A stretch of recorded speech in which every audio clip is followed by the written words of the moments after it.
More proof that gun laws don't work. Bill C-68 was supposed to stop all this stuff. Okay. Couple faces 73 firearm charges after alleged attempts to smuggle weapons across the border. This is the National Post. Is it National Post? National Post, and it's dated for the 24th of March 2014. Okay. It was a planned stop by border guards on the Canadian side of the Rainbow Bridge, a steel arch over the Niagara Gorge connecting New York State to Ontario. If it had not been for a trip from Toronto police, if it had not been for the tip from the Toronto police, the van with the Canadian couple and their 2 children inside might well have blended in with the other travelers and concealed an arsenal that may have supplied through.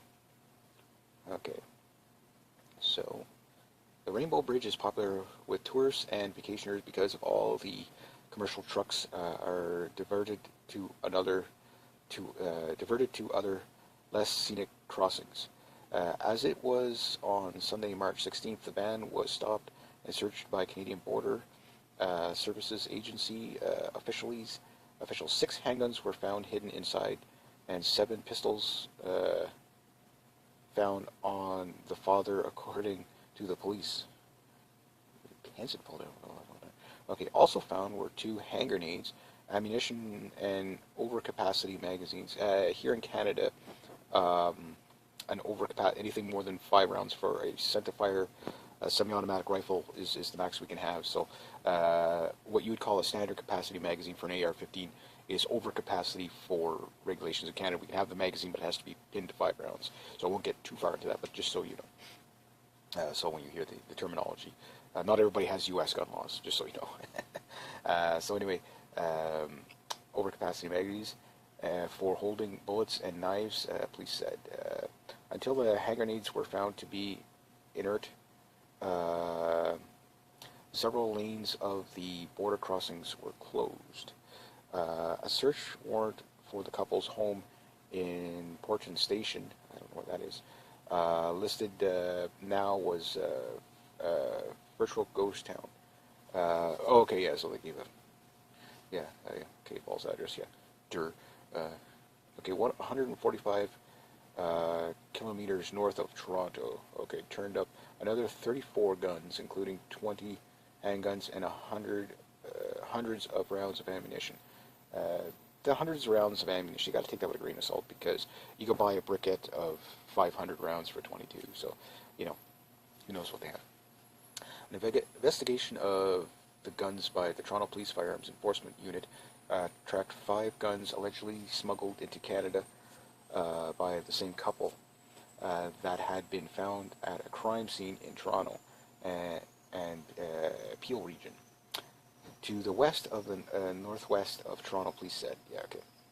One of the guns, police said Monday, had been used in an attempted murder. Donald Earl Hare, 44, and Amanda Brent, 43, of Portland Station have been charged with 73 firearms and firearms trafficking related charges. They are scheduled for a court appearance on Tuesday.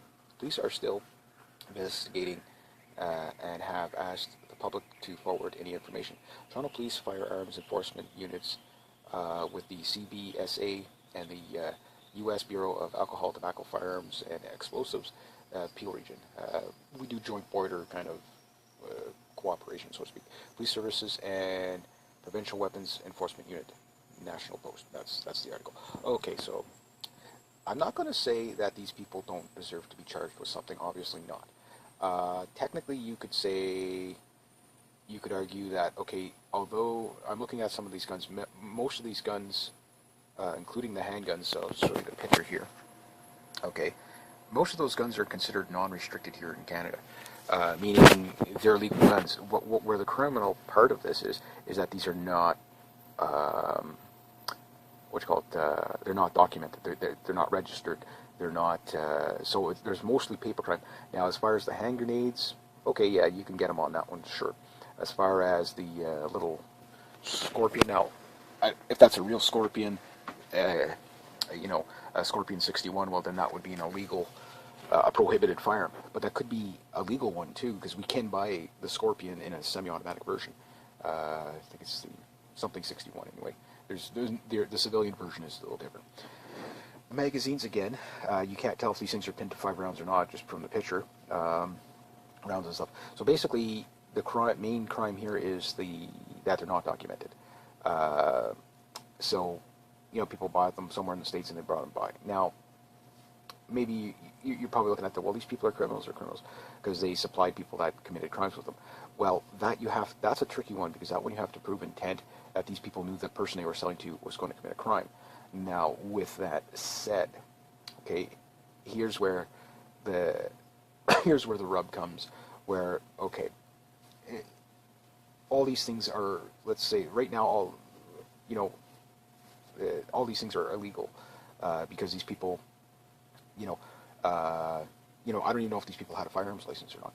If they didn't, well then, so what they probably did is they probably went down to the States, bought a shitload of firearms, and tried to, figured they were going to smuggle them back and sell them for whatever. Okay, so fair enough. Okay, so they probably bought them legally somewhere. I don't know about the hand grenades, but they probably bought them legally somewhere. Okay, and then because they crossed a border somewhere, it was illegal. So in that sense, when in Rome, you have to do as the Romans. Fair enough. So you can get them on that. But they bought them legally, and then they sold them to people that probably had probationary orders against them that they shouldn't have had it. So in that case, yeah, you can get them on that charge. But the real rub is that, okay, this is just one couple. Okay, how many guns have they brought into the country? I mean, they were probably making a living doing this stuff. They probably also deal drugs, and, they're probably the typical, the usual suspects, you know what I mean? So these are just one of tens of thousands of people that do that. So right there, I'm counting 1, 2, 3, 4, 5, 6, 7, 8, 9, 10, 11, 12, 13, 14, 15, 16, 17, 18, 19, 20, 21, 22, 23, 24, 25, 26 guns just right there in that picture, okay, that are not registered, okay? So when people say there's only 7 million guns in this country, it's like, there's more guns in this country than there are people. And this is exactly why, because most of them are illegal, because they're not registered. And I have no problem with them not being registered and stuff like that. I don't even have a problem with these people selling guns, really, because, yes, you don't want the bad guys to get the guns, but this kind of really goes more to the idea that, you can't convict somebody for doing a crime if you sell them something, Now, mind you, judge a character, okay, that's not up to them. They didn't pull the trigger, but, it's not up to them to be the judge of character, you know what I mean? People are responsible for their own actions. So the people that buy these guns and do the crimes, lock them up, throw away the key. Now, these people, okay, are they a danger to the public? Well, they probably are, but you have to prove the intent that what they were doing is supplying criminals. So if you can prove that, then, okay, you're, supplying guns to people with probationary orders. Lock these people up, throw away the key, because it's not the guns that are bad, it's these people that are bad. They're doing bad things. So with that said, again, how many people like this get through? If this is just one couple, if this is just what how many times have they done this? 20,000 times? You know what I mean? So, every time they go to the States, like if they've been to the States like 10 times in a year, they probably basically subsidize their income doing this. And these are just one of tens of thousands of people doing this. So are our gun laws really doing anything now? Now, the other spin on this is that, okay, when these guns end up in the hands of thugs, okay, which, again, you can't really, this is just not even a drop in the bucket. You're not going to make anybody safer by removing these guns. Really, in theory, you might say, yeah, well, these guns, they're off the streets. Yeah, but now all you've done is just taken away the competition for another thug crew to bring in guns. You know what I mean? So it's like prohibition against drugs. You'll find the guns where you find the drugs. So that doesn't really work. And how much police resources were wasted on this? Who knows? Is it really worthwhile? I really don't think it is. At first glance, you say yes. Well, we got to get the hands out of the bad guys. But that's the point. These are the bad guys right now. And exactly what law do you put in to stop these people? Nothing. Laws are meant to be reactionary. They're meant to be, you punish people when they break them. So these people are okay. They get 73 charges. They'll probably get like 6 months in jail. Maybe the guy will probably get like 6 years, and the girl will get like 6 months. Just the way our law system kind of works. We'll have to see what happens, but that's typical. or they'll have the charges dropped for, okay, well, I know this guy's doing that too. If you rat him out, we'll reduce your sentence and stuff like that. They shouldn't be allowed to do that. This idea of always trying to catch the bigger fish, you end up at the end of the day you catch nobody. So it doesn't make public any safer. But firearms possession I don't think should be illegal. And again, most of these firearms that I'm looking at, almost all of them have like, there might be a few prohibits in there, but they almost all look like they have more than a 4-inch barrel. So a lot of these look like legal rifles. So if that's the case, okay, the hand grenades. Now, are these real hand grenades? Because this is the thing that you can't tell. Now, I don't know about you, but when I'm looking at that picture, it looks like the bottom of those hand grenades are actually hollow. So maybe they're not even real hand grenades. You know what I mean? Again, does this guy have? Maybe these guys have a possession acquisition license. I don't know. It's hard to say. So if that's the case, we'll have to see the smuggling. But like they said, okay, well they tracked the guns that these people, were selling. Okay. And they said, okay, well, the guns they sold to this guy ended up in murder. Well, how do these murders occur if they know that these people, why don't they bust these people right away? So there's something fishy about that, like that wait till they commit a murder with the guns that they have so we can charge these people more. Well, that's not in the best interest of the public safety. As soon as you see don't wait till they do a worse crime with it. If you have the knowledge that a gun was sold to somebody that has a probationary order against them, well, okay, here's what you got to do, is arrest that person before they go out and do something bad with it. But it seems like the police would rather they do something really bad with it so that they can get a justification to lock people. It's just kind of weird the way they're doing it. Next to that, again, what gun law did we put in place that they didn't listen to? You know what I mean? So Bill C-68, this is just another reason why, just get rid of it. Now, as soon as somebody does create a crime with that, I guess the question comes down to, is the liability on these people for selling guns to people who commit crime, or is the liability on the person that commits the crime? I say a little bit of column A, a little bit of column B, and definitely all of column C. So for the people that commit the crimes, nail them to the wall, lock them up for as long as you want. They never see the light of day. At this point, this day and age, there's very few people that can say they didn't know better. You know what I mean? So they go out and they create some sort of a crime. Okay, yeah, lock them up. Lock them up. Now, the thing is what I hate is that how the media spins this, and it would spin something like this, is why we need tougher gun control. But then again, with all the gun control we have, why did this happen? You know what I mean? So clearly, it has, again, the peer-reviewed, statistics show that no, Bill C-68 has no effect on the crime rate in Canada. And, these guys would have probably crossed the border had they not had a tip. So it means, could have been, how many people like this cross per day? You know what I mean? Again, there's more guns in this country than there is people. And again, I'm looking at all the guns that are out there, sitting on, a lot of it looks like it's stuff that you could normally buy here in Canada. Okay, and again, those hand grenades, are they real, are they not? I don't know. Maybe this guy went to a gun show or something. You got some, it doesn't really look like anything here that you can't normally buy here in Canada. So did he just buy them and exactly, what happened at the border? Who knows? Are those real hand grenades that we don't know? If they are real hand grenades, and because you can buy dummy hand grenades. If it's not illegal to buy dummy, you can buy them all over the place. You can buy all kinds of deactivated military stuff, including tanks. You know what I mean? You can buy just about anything if it's deactivated. But are any of these? There's nothing here that I see that is a prohib that you wouldn't be able to buy here in Canada. So I'm starting to question. Okay, well, smuggling, like exactly, how are they making the smuggling? Now again, I don't think they can get them on the smuggling charge,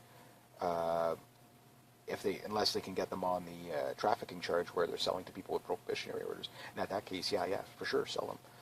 If they know for sure that in fact these people know what these people do for a living, and they're selling to a criminal element, then yeah, okay. Because we already have laws in place that says you can't just sell your guns to somebody without a possession acquisition license. Okay. Now, is it law that you have to, ask somebody for a possession acquisition license? Well, it depends. Like, for example, when you want to sell a handgun here in Canada, the procedure is this, okay, if I go into a store, they call the RCMP, they do the background check, and then there might be a wait period or whatever. Then you got to get an authorization to transport a piece of paper, basically, from the RCMP or provincial police. They send you that, and then you can go pick up your gun and you can take it to wherever your route is that you want to take it to. Now, if it's a private sale, like when I bought my handgun, what happens is you call the person, or you get the gun, you call the person, or the person that wants to sell the gun calls the RCMP. They get an FRT number, okay, and they take that number, they give it to you, you call, okay, and at that point what they do is the RCMP will, you give them your possession acquisition number or whatever, okay, because you don't, the possession acquisition number is kind of it's like your health card or your social SIN number. You don't give it out to anybody, okay? So what you do is when you call with that FRT number, the RCMP says, okay, yeah, you're buying it from such and such, whatever. We're now transferring it into your name. You'll get a thing in the mail. When you get that, you can get your authorization to transport, and from when you get that, you can zip it over to your place. So, so you can't just, sell the guns to just anybody. So there's already laws in place for that. And I know I'm going on a bit long here, but again, what we don't know is what this guy did. What it sounds like is he was just selling them to anybody. But again, how do you get these many guns across? I mean, if he's bringing that many guns across the border at once, okay, him and her, okay, and they should both be charged the same, equal crime, equal time, you know what I mean? But at the end of the day, if he's bringing that many across, it's probably because he started with 1 or 2 guns. See if I can get 2 guns across. Oh, no problem, they didn't look. Okay, next time we'll bring 5 guns, and now you're up to like, okay, let's see if we can get like 60 or 70. I mean, he had like 5 or, forget what I just read there, how many guns he had on himself. I mean, so I mean, people get bold, right? So if, again, how many times have these people done this? Who knows? And the RCMP has admitted it's not the first time. So most people, I mean, once you lock these 2 people up, that gun crime goes away. But somebody else will, like anything, will fill a vacuum, and other people will jump in and do it. So again, the worst part is that this is what the media wants people to think the average gun owner is like. When, again, the faults I find here is just that they're selling it to people of questionable character that have been selling it to people that have been using them in crimes. So if you can prove that they knew that the people they were selling to either had probationary orders against them, well, they don't have to prove, they don't have to prove that what these people's intent are, because they didn't follow the laws that were already in place. Basically, if this guy had his restricted firearms license, what he would have to do is declare at the border, yeah, I bought these guns. It's very hard to get a gun into Canada without a lot of paperwork. When hunters come up here from, say, like Pennsylvania and stuff like that, there's a few outfitters around here that I know. And what happens is they usually just get the guy, the outfitter, to, I'll give you the money, you go buy me some junker gun, I'll go hunting and whatever, and at the end of it, here, have the gun, I'll just transfer it to you. So basically the outfitter supplies the gun. And a lot of guys do that. Some guys will bring their own guns, but they have to fill out like so much paperwork, and you usually got to do this stuff like, kind of a couple of months in advance, because what happens, government works slow, right? They work at the speed of smell. So if you want to go hunting, you want to make sure like 6 months ahead of time. You say, yeah, I'm bringing this rifle. It's not a prohibited rifle. I can bring it in Canada. And you call the RCMP at 1-800-731-4000. So if you're an American and you want to bring your hunting rifle into Canada, 1-800-731-4000. And that's the RCMP, and they'll tell you what you got to do. So again, I'm looking at this, I'm like, okay, well, there is some criminal activity that is here, but for the most of the stuff I'm looking at, like magazines, there's no restriction on how many magazines you can own. Now, if these magazines, all these magazines I see, are legal to buy if they're pinned to the right, to the 5 rounds. So maybe again, we'll have to wait till see what happens. But if this guy and girl, I guess it must be like boyfriend and girlfriend or whatever, if they bought these firearms and bought these magazines, even if it's like, okay, it's obvious these people are criminals, whatever, you have to prove intent, which is not always the case that you can easily prove. But again, it just goes to show that this is why if this guy is bringing that many guns into the country, okay, and he's one of tens of thousands of people doing this, again, why do we have, I like the idea of just charging the people who do something wrong, rather than putting restrictions on an inanimate object. Really doesn't make a lot of sense, because again, most of these guns are look, there's a Ruger there, 22. There's looks like a Glock. There looks like an M&P, a Walter. Again, looks like a 357 Magnum revolver of some sort. The shotguns and there's what you call a Type 97, some sort of a deer hunting rifle. Those are all legal in Canada. So the question isn't, the firearms themselves, but the way the police displayed it, it looks like these are all prohibited weapons, but they're not. So, you know, if they're going to say, okay, well, these people traffic to gangs and stuff like that, okay, push that, and they did, you know, they did. So, but the idea is that, you know, these like trafficking related charges, okay, it doesn't mean these, again, innocent till proven guilty. So, I mean, because these things weren't sold to anybody, how do you prove that they were going to sell it to, you know what I mean? Like, that's the way the law works, is you know, you can't be charged for pre-crime. Well, the laws are kind of being manipulated now, but you can't be charged for pre-crime. So yes, maybe you bought all these guns, and legally in Canada you can buy as many guns as you want, as long as you have the paperwork and stuff like that. But again, this just proves that, you know, this statistically backs up the peer-reviewed study that says that gun laws have no effect on crime. But here's something that did have effect on crime: the policing. The police caught them. When the police catch them, that affects the crime rate, because these people are now going to probably go to jail or whatever. So while these people are in jail, they're not going to be doing this. So should we be working on stricter gun laws, or should we be working on, you know, more policing and stuff like that? That proves to work. The other thing is again, what these people will be charged with, you know, because if, you know, you sell a gun to somebody and they go commit a crime, they have to prove that you knew that a person was going to go commit a crime.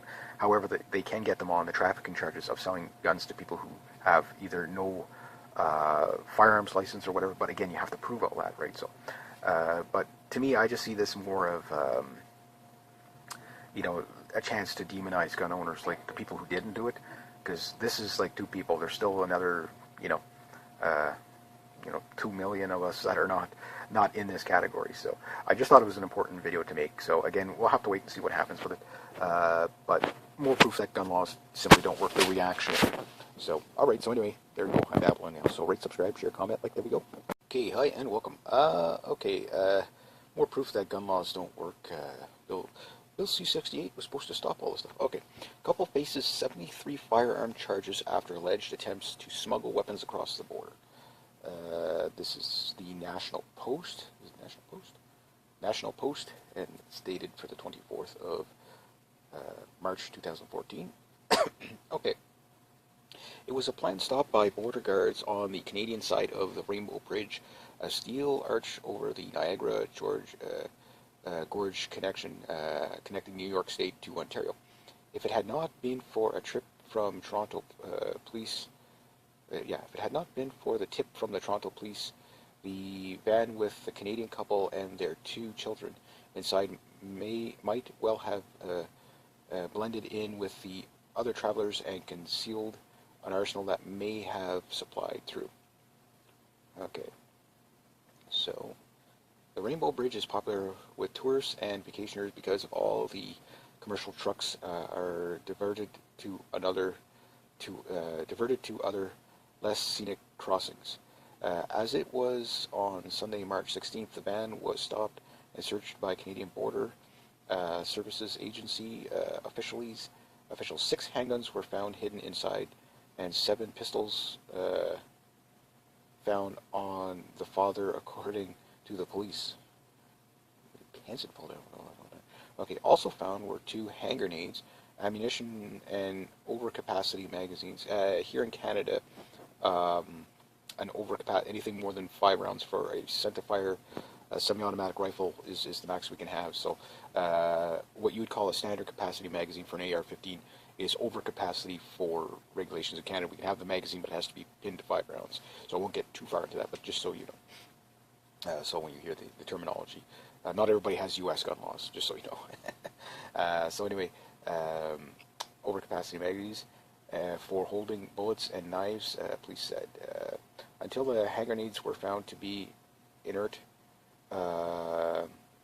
several lanes of the border crossings were closed. A search warrant for the couple's home in Portland Station, I don't know what that is, listed now was virtual ghost town. Okay, yeah, so they gave false address, okay, 145 kilometers north of Toronto. Okay, turned up another 34 guns, including 20 handguns and hundreds of rounds of ammunition. The hundreds of rounds of ammunition, you got to take that with a grain of salt, because you can buy a briquette of 500 rounds for 22. So, you know, who knows what they have. An investigation of the guns by the Toronto Police Firearms Enforcement Unit tracked 5 guns allegedly smuggled into Canada by the same couple.